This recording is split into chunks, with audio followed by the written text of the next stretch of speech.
All right, I'm back to the belly button. So the belly button, it can use in so many different ways. Basically, it's about connection. And like you see, Hogan would do these drills and puts his things together and goes, and that kind of stuff, it's all centered in the golf swings. In natural golf, we always talk, keep it in front of you. Don't let it get slided away from you, like this type of thing. Make sure you're turning and all the things, which I'm going to talk about later. And there's no telling how long these videos are going to get into, but you're going to learn a lot of stuff here, and I'll just pick up things as we go. A lot of it, and I'll speak specifically on a lot of things too. So that was another mystery that I learned, and I'll share what happened with Lee Trevino and Jerry Hurd. Now remember, I told you Jerry had big hook, and so I took him over to Lee, and what he told him was this. Because he wants to get rid of this hook. I'll stop it a second, and we're going to get into a lot of things. So when I teach, I'm going to teach different systems and why.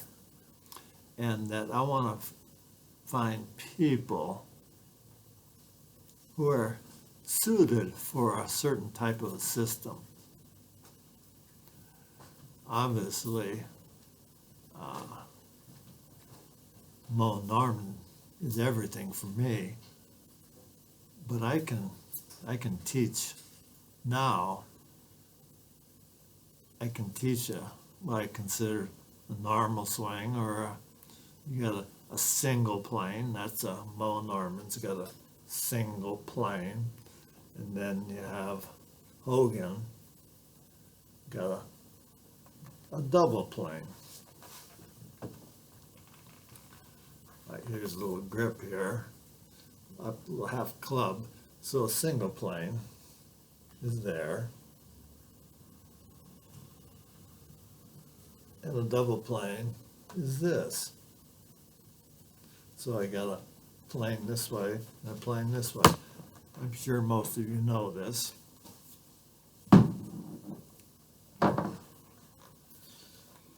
So anyway, Lee Trevino has a dead shut position at the top. And I'm going to talk about this too down the road. But the top of the swing, when the club face, it's pointing up to the sky, that's a closed face, that's the square position, and that's an open face, okay? So Jerry Hurd was a big, this with the old bow thing. And this is what a lot of these guys are doing now, by the way. It's not a bad way to do it if you know how to do it, and I'll show that. But because he had that position, he's in the same way that Trevino was. So what he told him was, take the club back here, so it's got a dead shut face. Now he just drop it right onto your right hip and just ride it. Look at that. Face is square, I didn't do anything. Right there. It's right there. So he's got the club dead shut, drop it on my hip, and then just ride it.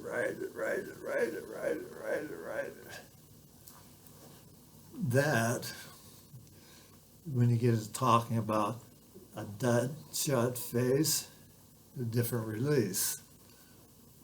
Wide open face, totally different release. When you ever watch on Golf Channel, I was there 4 times in the 90s before I had the stroke. So I had a chance to do that. That was a lot of fun. So that's a lot of good stuff to watch that, but you got to be careful, because if you got a system with a shut face and then you have a rotation release, it won't work. It just won't work. And so you have to know how each system works and how they fix, and I'm going to explain that.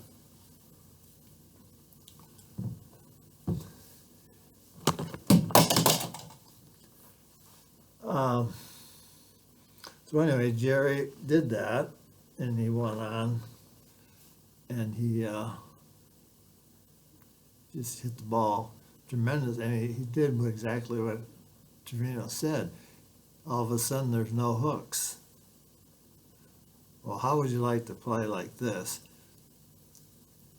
You cannot hook it, and there's no way he'll ever hit it to right. So what's he got? You got Trevino, Mo, dead straight. It's a great system. But boy, if you don't know what you're doing, you got no chance to do that until you understand how it works.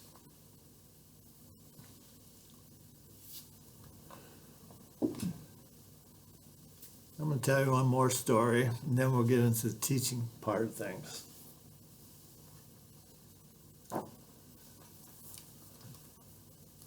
So, about a year and a half later, it'd be 1970, they asked me to go over to Japan and play in a tournament there.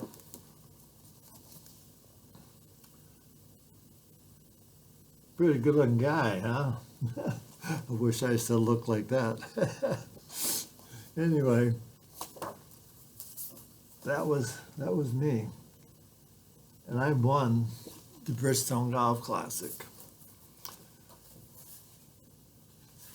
And I'll show you a few pictures here. That was me in the last hole.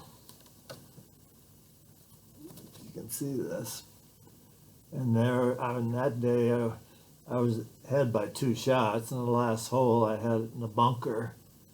So I can't hit it out of the bunker about 3 or 4 feet, and I won it.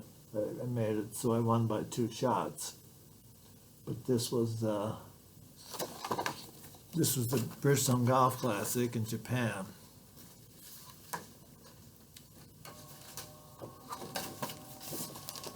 There's a couple of pictures of my swing there.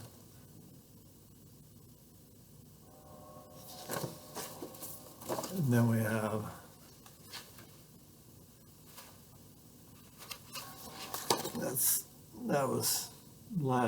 that's the last putt, so I put my hand up, and then we have there.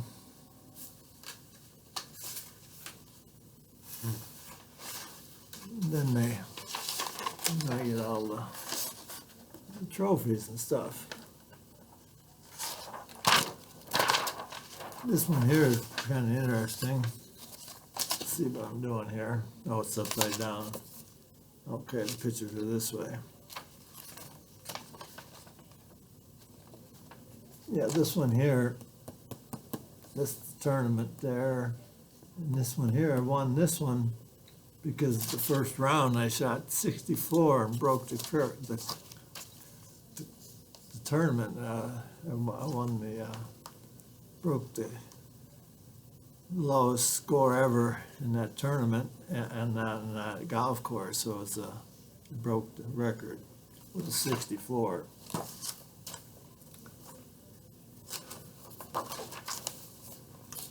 So that's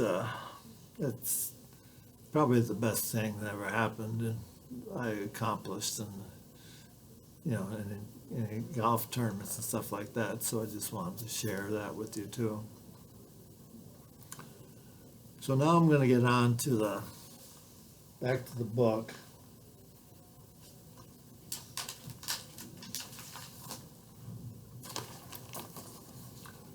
What do I teach and why?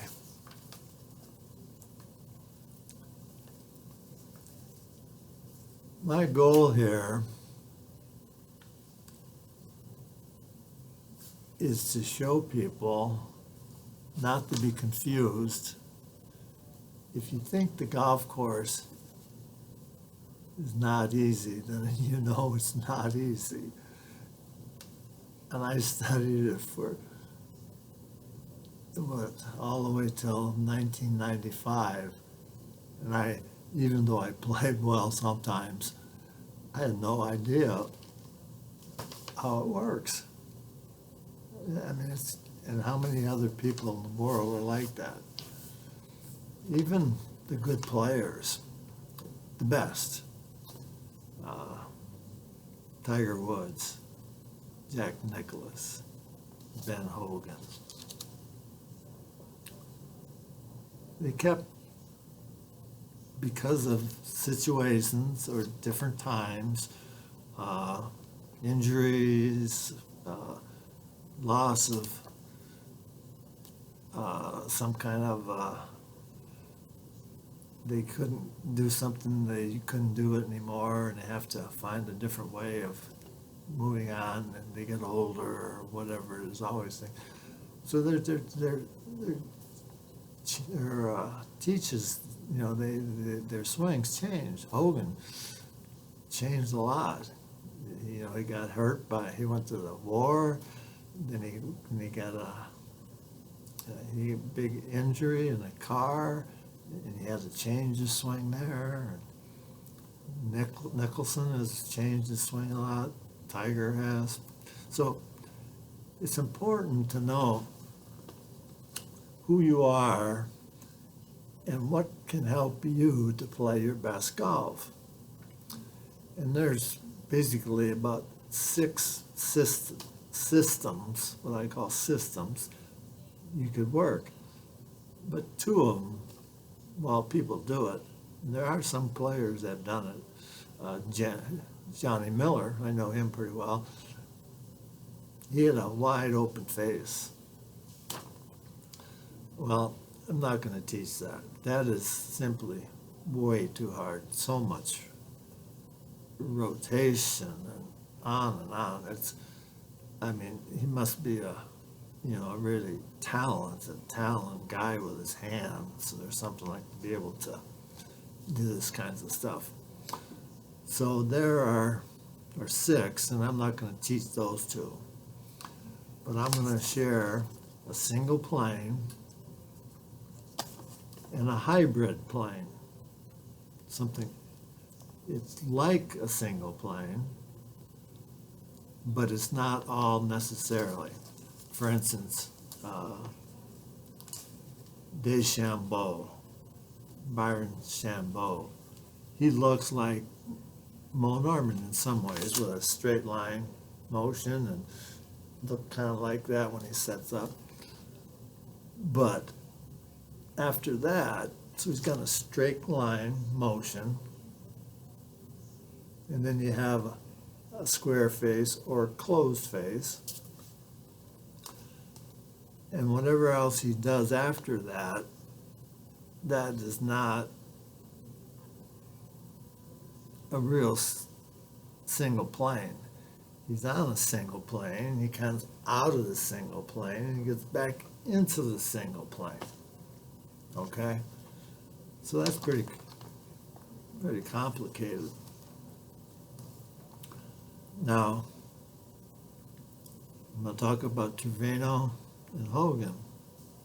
Now I have a double plane. Why have we ever started hitting a golf ball like that, putting your hands down like this, and then create a double plane to have a double plane. Because everybody, when they get at impact, they get into a single plane. So you have to do something from here to get to there. Mo eliminate that stuff. Another one of his great words, more is less and less is more. More is less and less is more. What does that mean? Mo, I'll tell you another one. And I'll use these a lot as we go, and you have to understand this one. Upside down thinking. Upside down thinking. He sees things from a whole different position, a way of seeing things. Everybody else looks over here. Mo looks over here. He sees the goal. He sees the path. He sees the ball. When you put your hands to a double axis system, you can't see the path because you're not hit it from there. You're going to have to hit it from there. So you have to go one path to another path. So that makes it harder. So it looks like to me that the golf is kind of it is growing closer and closer together because a lot of people are they're bringing their hands up higher. They're still in double axis, but they're getting up a lot higher because that's less motion, and that's what Mo does. He sets up the club at impact, and he just comes back to impact. We start down here in a whole different position, and then we have to get into a whole different position at impact. So that's how these work. Now, in that system,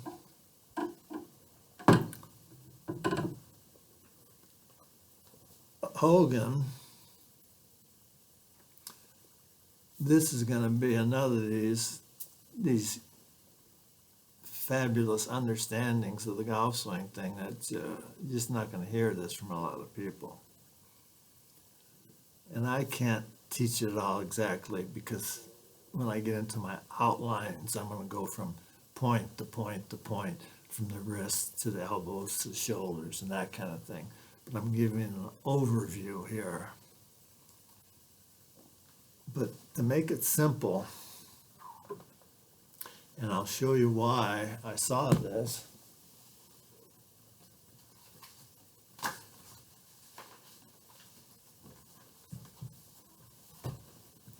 This is when I saw this Byron Nelson. See if you can see this here. Can you see this lag that he has here? See this lag going this way here? Look at his grip.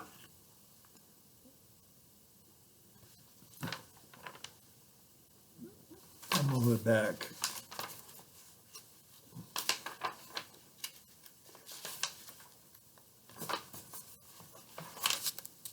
There's his grip, right? He's in that position here.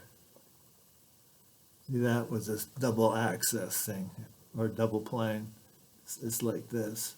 And then he kind of lags back this way, right? Now watch what happens. How does he hit a ball like this? being one of the best players ever.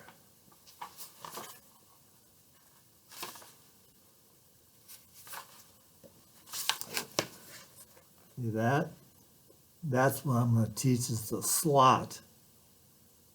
And that's my whole golf swing is about this this position right here. The secret is in the slot.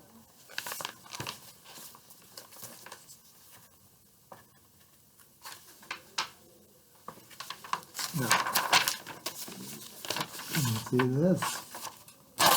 Look at this impact position. Look at his hands. His hands were from here to here.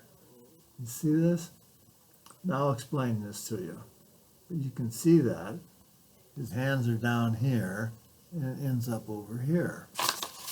How did he do that? That's the same thing that Hogan did. I really believe that. That position right there. That's Hogan, and that's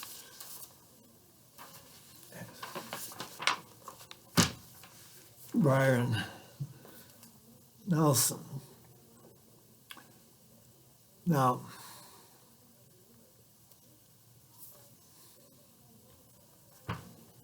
I'm going to teach a lot about momentum and resistance, counterbalance.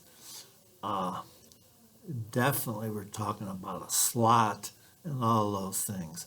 But just giving you an overview because I'm going to show you the 4 systems that you can change or figure out how you want to play. But you can see this position. I'm going to put my hand like this and I'm going to put a thing like this. You see this? That club is, that's a double axis. You see that? It's a double axis there. And it's like this, okay? Now you can see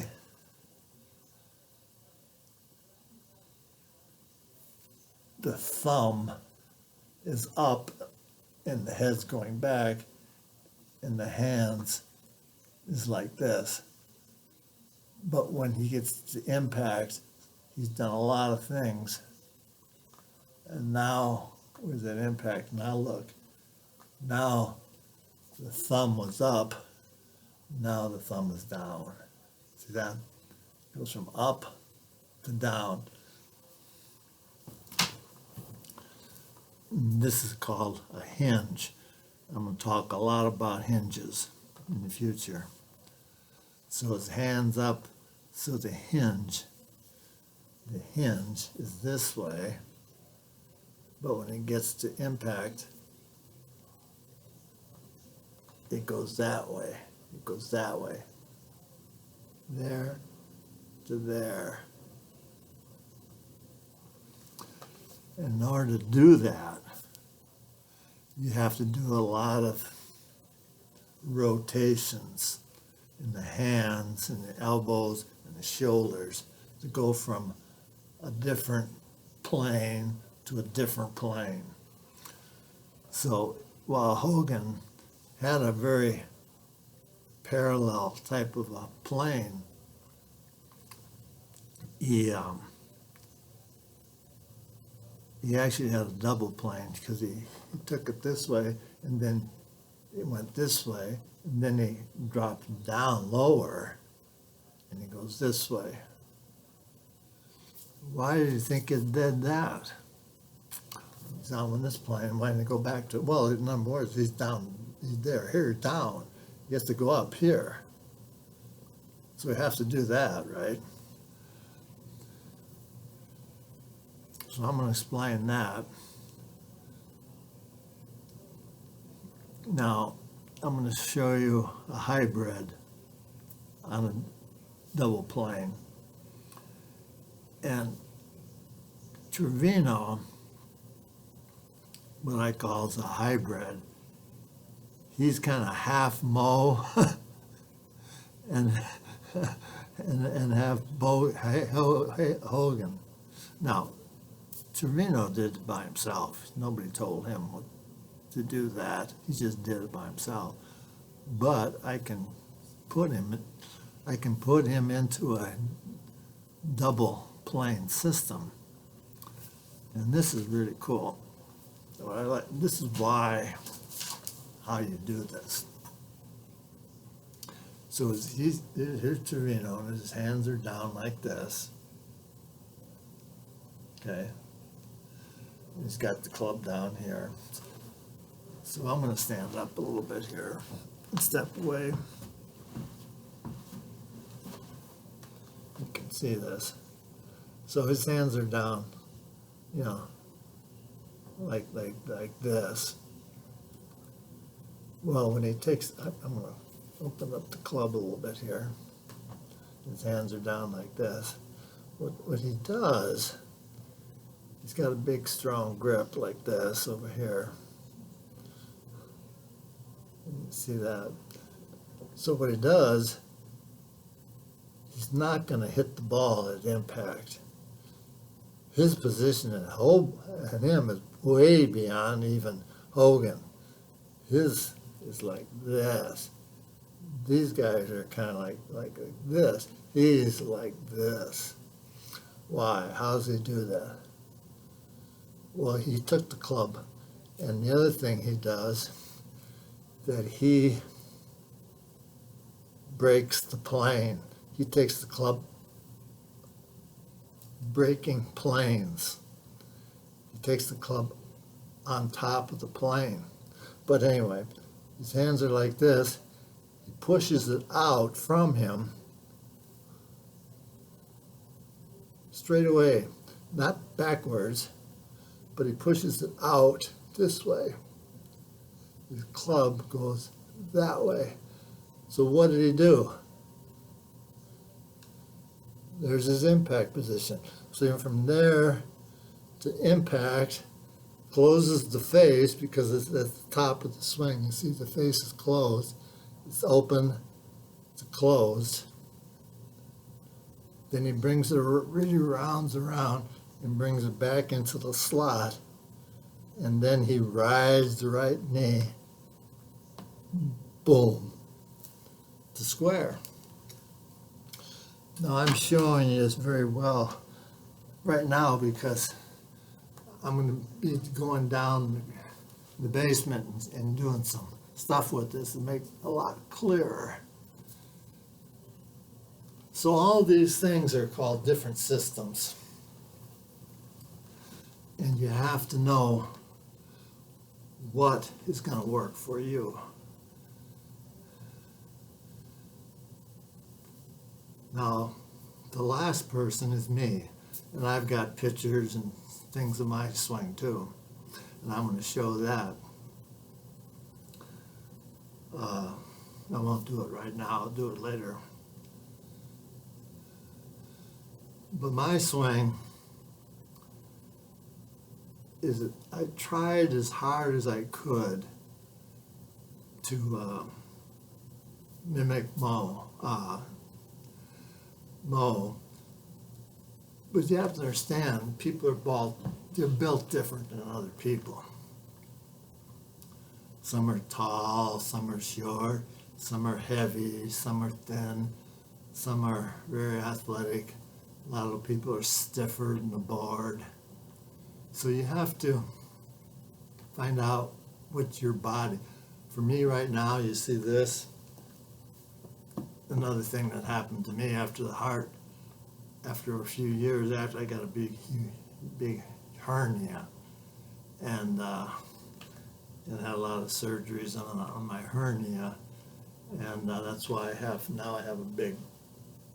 They had to take it all out and overdo it all, so now I have a big, huge hernia on it, and it's not good. I mean, that's a lot harder for me to do the things I used to do, being 80 and that kind of stuff. But I can still make the exact motions, you know, from the slot, from here to here. I can do all of that. So that's what you want to do. Once you're to here, it's more of a turn, and up here, it's just more of a release. That's all it is. It's really from here. That's the slot right there. I'll show you that too. How do you get the slot? So my swing I've got some pictures, and I went out with my daughters, and one of my I have four daughters, and two of them played golf in college. So, and I taught both of them in Mo's swings. And that'll be very interesting to see this, because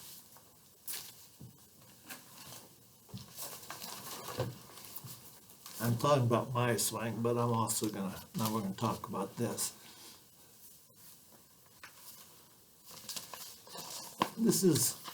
We're gonna have some teaching about how to teach.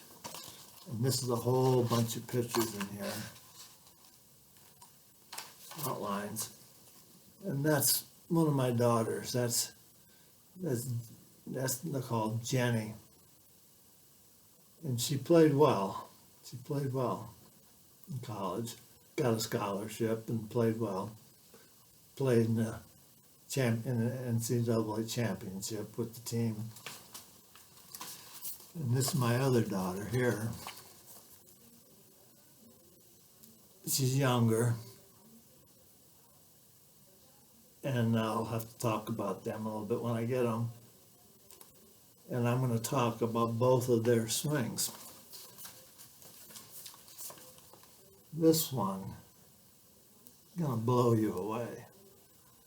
I'm telling you, this is about as close as you're going to get to Mo and Hartman, is this one. Now, when I say as close you can get, nobody's big close like Mo, but she's trying and doing the best they can to be as Mo did it. Where Jenny did it too, but she had different body type of her. She's a lot heavier, and in a sense, she wasn't as athletic and that kind of stuff. But she could really play, especially her short game was fabulous. She's really athletic and real agile. So I'm going to teach those. I'm going to have 2 lessons about each of them, the pros and the cons, the good, the bad, the ugly, and so forth about it. And you can learn a lot by going through these teachings. And then I'll go through my own golf swing. And I was very close, but I never. I played in 2 senior PGA Tour tournaments, qualified a couple of them, played in the senior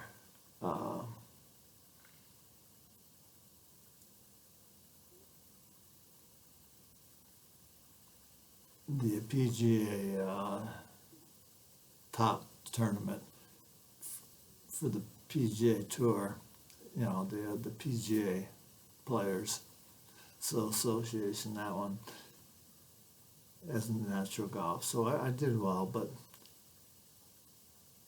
I have to say I have to be a little bit more of a hybrid, because I can't do exactly what Mo does, especially when I've got heavier and that kind of stuff, and I can't make that buckle, that slide. He rides that club it's a different type of ride, and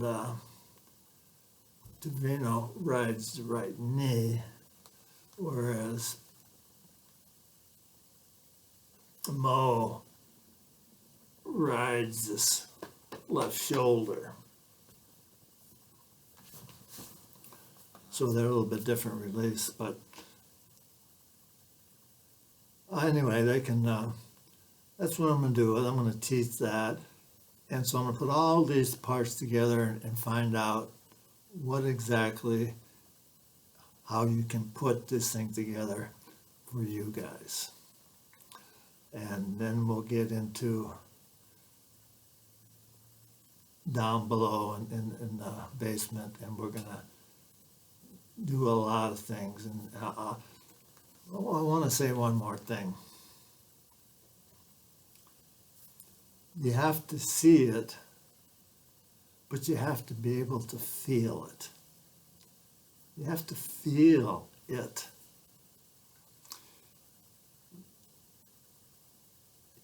Now I'm going to talk a little bit Todd Graves too, because he's a really unique guy, a very smart young man. He did a great deal with what he did. It's in my book a little bit, but he was with Mo a long time. He studied and studied, and he was with him all the time. They're like two peas in a pod. And he, as far as I can see, I can't find any difference. He's about as close as you can ever get to Mo Norman. And I give him a lot of credit for that, what he's done.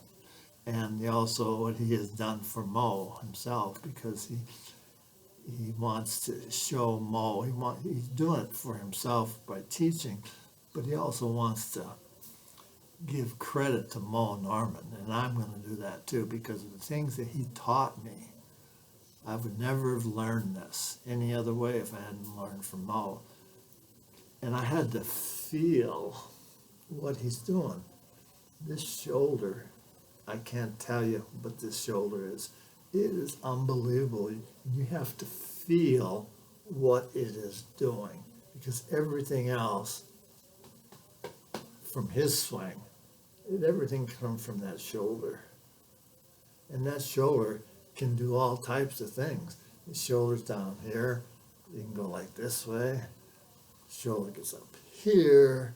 Now it works a total different. It can't only go so far there. If you go down, then you do a whole bunch of stuff that way. If you're up here, it stops. It stops motion. That's what Mo wants to do. Extra motion, I want to get rid of it. So if you can't feel something, you have to teach it, and you have to feel it, and you have to know it and why, and then you have to be able to repeat it. Because if you can't see it, know it, and that kind of stuff, your mind's not going to get a hold of it. You have to get pictures. That's what I really think he sees that. He sees a picture. It's a picture. And that picture is like a download. You just take that picture and goes psst, right there. And that download, it just goes psst, psst, psst, psst. And if you don't have a picture,